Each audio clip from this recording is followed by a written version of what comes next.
বাংলাদেশে নির্বাচন আসলেই বেশিরভাগ প্রার্থী হঠাৎ করে গরিব হয়ে যান।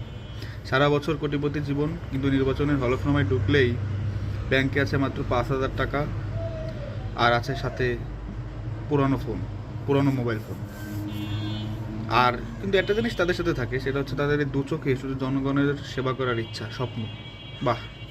দেখুন, নির্বাচনের হলফনামায় আমাদের দেশের প্রার্থীরা তাদের যে স্থাবর অস্থাবর সম্পত্তির পরিমাণ বা হিসাব দেখায়, এটা কি আসলেই সত্যি? এটা কি আসলেই সত্যি? এটা আপনার যাচাই করতে গেলে আপনি যখন এই নিউজগুলো বিভিন্ন সোশ্যাল মিডিয়ায় পাবলিশড হয়, তখন সেখানকার মানুষে যারা দেশের আমজনতা রয়েছে তাদের জন্য এরা রাজনীতি করে। সব রাজনীতিবিদরা বলে যে আমরা সাধারণ মানুষের জন্য রাজনীতি করি। সেই সাধারণ মানুষ এখানে কী কমেন্ট করে এবং কী রিয়্যাক্ট দেয়, একটু কি আপনি যদি অবজার্ভ করেন তাহলে আপনি বুঝতে পারবেন যে মানুষ কতটা বিশ্বাস করে বা করে না। আহা রিয়্যাক্ট দেখবেন অহরহ, অগণিত আহা রিয়্যাক্ট, 90%-এর বেশি হা রিয়্যাক্ট থাকে।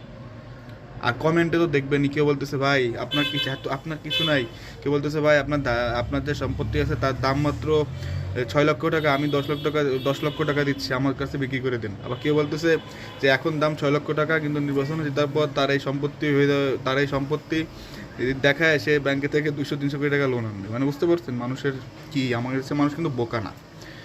আসলে প্রার্থীরা বোকা ভাবে কাদের? নির্বাচন কমিশনকে নাকি জনগণকে? আমি এখানে সেকেন্ডটা চুজ করব। আমার মতে আমাদেরকে, জনগণকে বোকা ভাবে।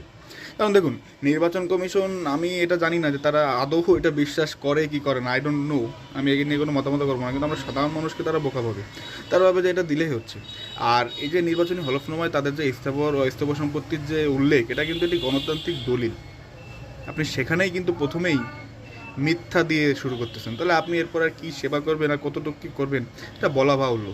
কথায় আছে না, শুরুতেই গলত, সে অবস্থা।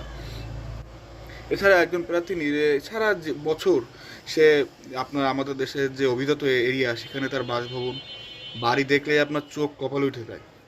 আবার কোটি কোটি টাকার গাড়ি, বিদেশ ভ্রমণ, লন্ডন, আমেরিকা, সিঙ্গাপুর সবখানে যাচ্ছে। অসুস্থ হলে তো কথাই নাই, দেশে ধাক্কা দেখানো যাবে না, এটা পূর্ব শর্ত। বিদেশ যাইতে হবে, সিঙ্গাপুরের মাউন্ট এলিজাবেথ হাসপাতাল বা সিঙ্গাপুরের জেনারেল হাসপাতাল, লন্ডনের হসপিটালে যাইতেই হবে। কিন্তু নির্বাচনে হলফনামা এরা বলে কি কিচ্ছু নাই, 50,000 টাকা আছে ব্যাংকে, 3 লাখ টাকা আছে ব্যাংকে, স্থাবর সম্পত্তি হিসেব মানে এত গরমিল। আর বাড়ি তো কারোই নাই ভাই, কারো বাড়ি নাই, শুধু আছে জমি আর স্বর্ণ আছে কিছু, ক্যাশ টাকাও নাই, বাড়িও নাই। হারে, আমার খুব মায়া লাগে, খুব মায়া লাগে। আসলে এরা খুব দেশপ্রেমিক। আসলে দেখুন ভাই, এখনকার যুগে আমাদের দেশের মানুষ কিন্তু বোকা না।